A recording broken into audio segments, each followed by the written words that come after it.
Namni hin ba'a malee akkatti galu hin beeku jechuudha. Baay'ee nama gaddisiisa. Dhugaa dubbachuu fi seenaan obboleettii kana.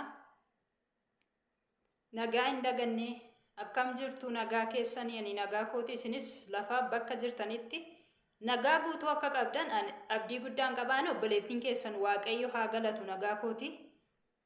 Namni hin ba'a malee akkatti galu hin beeku jechuudha. Baay'ee nama gaddisiisa seenaan obboleettii kanaa. Wanti isheerra ga'e kun baay'ee tokko kan nama gaddisiisu dhugaa dubbachuu fi akkuma nama kamii nan jireenya koon jijjiira yookaan jireenya maatii koon jijjiiraa jetteetu biyyaa deemte jechuudha biyya ormaa kana. Gaafa biyya ormaa deemtu akka ishee yaadde miti wanti ishee quunnamee jechuudha. Isa booda manni ishee ga'e kun mana hamaatti ta'e jechuudha. Maaliif manni ishee ga'e baay'ee kan nama gaddisiisu. Mana ishee ga'e sana keessatti ijoolleen Arabaa nama 3 walitti jijjiiramaniitu halkan akka hin rafne na dhoowwu jette natti taphachaa buluu jette. Ijoollee 3 ta'anii ijoolleen Arabaa jechuudha. Kana biraan immoo nyaata naaf hin kennitu madaamittiini jette. Agabuu koon taa'aa. Yoo ishiin baate immoo dhokadheen dhaqee fudhee nyaadhaa jette. Kana biraanii damoo sanaaf hin kaffaltuu jette. Kana biraan immoo shintibeetii bishaan bakka dhuguu dhabeen sa shintibeetii dhugee fayyadamaa jette. Bakka dhugduu dhabdeef bishaan shintibeetii dhugdee fayyadamti. Yaa jiruu biyya ormaa seenaa garaa namaa nyaatu dhugaa dubbachuuf. Gaafa biyya jiran rakkoon akkanaa nama quunnama namatti fakkaatu biyya ormaa keessatti waa baay'eetu nama quunnamaa jechuudha. Beelli jira rakkinni jira waa baay'eetu jira biyya ormaa keessa. Garuu gaafa biyya ta'anis laalan kana namatti hin fakkaatu. Namoonni tokko tokko carraa kana hin argane hojjetatanii milkaanii galu fayyaa ofii qaama guutuu jechuudha. Namoonni tokko tokko immoo waa baay'ee argu biyya ormaa keessatti. Kana hundumaa carraadha jechuudha.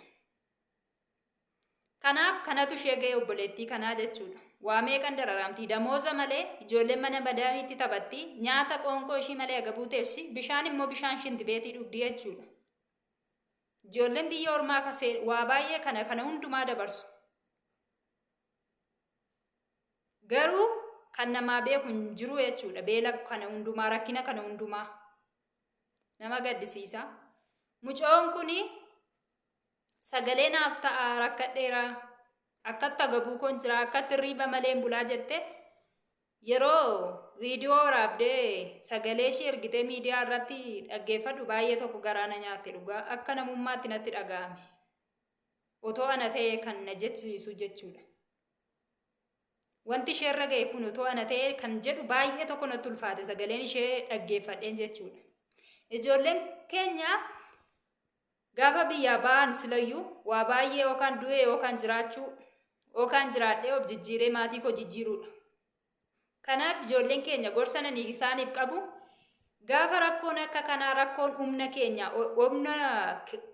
keenya olii nutti dhufu maal gochuu qabnaa silkiin fayyadamna waan ta'eef yoo silkiin fayyadamna ta'e lakkoofsa poolisii qabaachuun dirqama keenya. Maaliif rakkoon boru yoo humna keenya ol nutti dhufe silkii waan nu harka jiruuf silkii sanaan dabnee lakkoofsa poolisii sanatti dawwalannee lubbuu keenya ofooshuuf.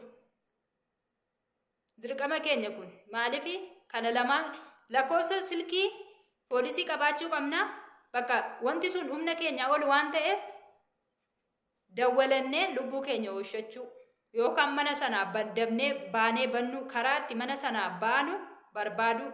Kana lamaan qofaa jechuudha. Maaliif lubbuu keenya oolchachuuf jecha jechuudha.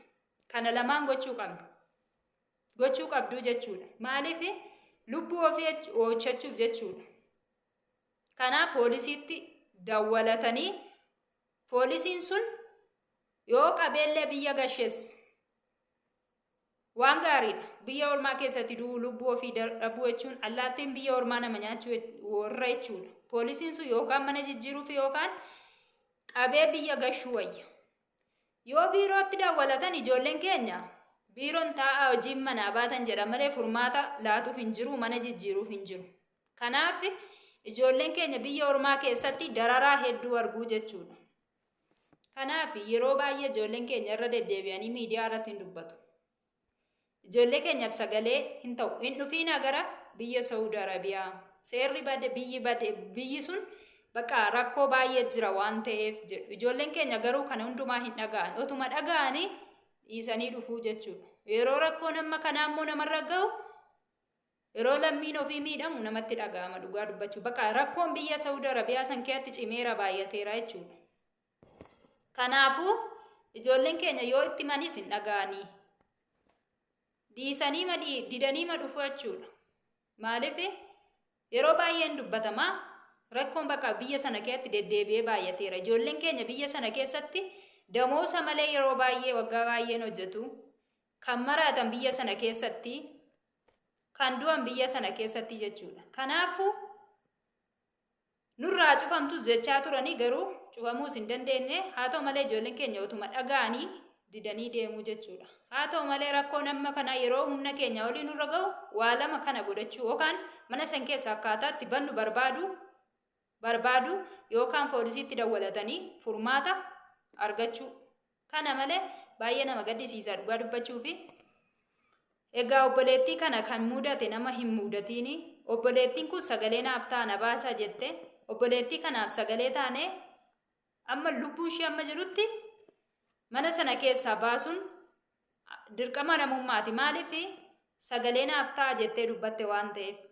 Amma yoomitti ijoolleen keenya mana biyya ormaa keessatti akka amma hacuucaman, amma du'an, amma beelaan nama gaddisiisa dhugaa dubbachuuf jechuudha. Kanaaf obboleettii kanaaf sagalee haa taanu haa gargaarru amma nuu danda'ame. Amma danda'amaa ta'etti jechuudha. Rabbi immoo lubbuu ishee haa baasu. Mana sana keessa Rabbi ishee baasee furmaata ishee dhafaa laatu. Dhugaa dubbachuun namatti dhaga'ama. Dhalli namaa amma yoomitti agabuuta amma yoomitti immoo dhalli namaa hirriiba malee jireenya gaarii amma yoomitti akka jiraachuu dadhabu anaaf hin galu. Baay'ee tokko nama gaddisiisa. Carraan obboleettii kanarra ga'ee dhugaa dubbachuu fi yeroon viidiyoo ishee argu baay'ee tokko mimmaantu na hudhee jechuudha. Maaliif bakka seenaan isheerra ga'e kun baay'ee tokko nama gaddisiisa. Otoo ana ta'e otoo akkas ta'e nama jechisiisa. Baay'ee nama gaddisiisa. Waaqayyo achi keessaa lubbuu ishee haa baasu waan jennu hin qabnu. Egaa viidiyoo biraatiin amma walitti deebinutti nagaan naaf tura. YouTube koo immoo subscribe, like, share naa godhaa na jajjabeessan siniin jedha obboloota koo nagaan naaf tura.